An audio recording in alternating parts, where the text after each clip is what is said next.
Hello guys, in this video I am going to show you how to crop your video on the YouCut application.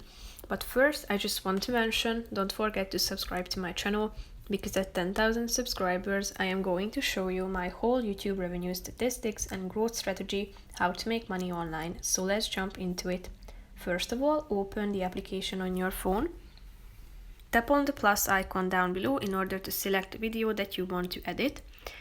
In the middle of the screen you can see this section, so swipe to the right side until you find the last icon situated in the right side of this screen, which is the crop option.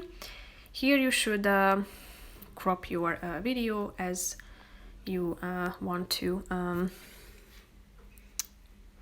position this frame into this frame. As you can see, you can also select these preset options and feel free to move your screen into this frame.